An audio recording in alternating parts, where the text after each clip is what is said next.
Now, one man who was holding his breath in this regard is Kenny Deary, indeed, Chief Executive of Galway Chamber, and he joins me on the line today. Kenny, good morning to you. Good morning, Keith. Thanks for joining us today. You welcome this with both arms, and the Chamber do too.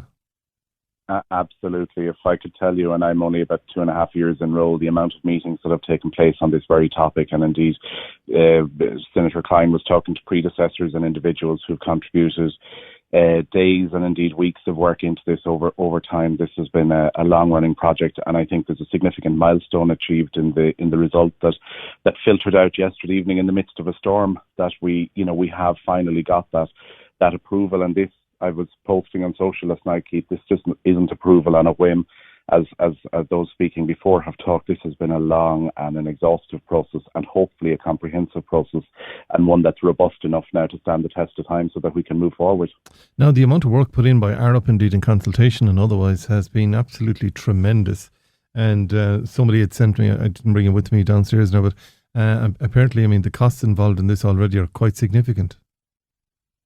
They are, and I think for those of us who were part of the oral hearing, both physically when it started in March 2020, and then as it moved online in October 2020, and sat through many of the days of those consultations and those submissions, it's been a very fair and engaging process where every individual, irrespective of what your perspective was, had the ability to contribute.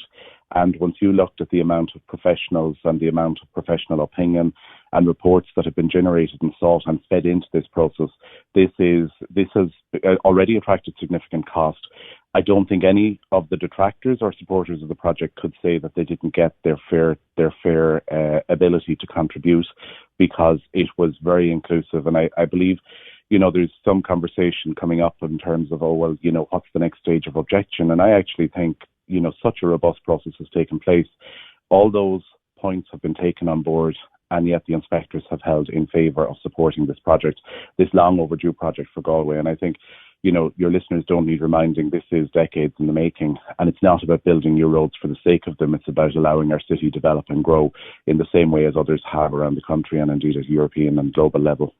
The situation is, though, they have a democratic right. If there is reason for a judicial review, they can do so, and that's their right to do so. I mean, that's their democratic right. It is, and the process will be followed as set out by Deputy Naughton. I think those in support of it, and sometimes there's been a silent majority in support of it, but they are remaining silent because they've struggled with some of the narrative or some of the fear potentially that those against it will be trailing on social media and other channels. And I think what we have now is the community that are in favour of this project need to be more aligned. And that's something that we're leading out on with Chamber and bringing the business community along with ourselves. And Keith, we'd encourage many and every others to please lend their support to the following campaign that will try and push this project further. And I mean, one of the key points in engagements through Chamber with both Taoiseach Micheál Martin and Tánaiste Leo Varadkar is both are fully committed to this project. And I know there's some questions now about the funding of it and what that's going to look like and what the additional assessments that may be put through next year. I think we have a responsibility, business, politics, community, all sectors coming together and actually bringing a united and strong front from Galway to say, government, this is significant enabling infrastructure, not just for Galway, but for the wider region. This will, when we're talking about some of the larger companies that are based in Galway, this will be a positive piece of feedback going back to the boardrooms, be they in the US or wherever else around the world, to say, listen, this significant project for Galway and for the region has been approved.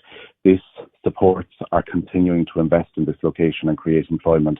This supports the attraction of new investments into the region as well. And I know certainly, colleagues right across from the IDA in Enterprise Ireland and helping growing domestic businesses, the tourism and hospitality industry will all be welcoming this decision as being an enabling piece and stimulating, hopefully, economic activity, and also allowing, as previous speakers have talked about, us change the way we use our city and making it a more sustainable and a healthier city. So this is really good news right across the board this morning, and badly needed in a fairly bleak beginning to December. All right, thank you so much for joining us. Kenny Deary, Chief Executive of Galway Chamber, joining me there.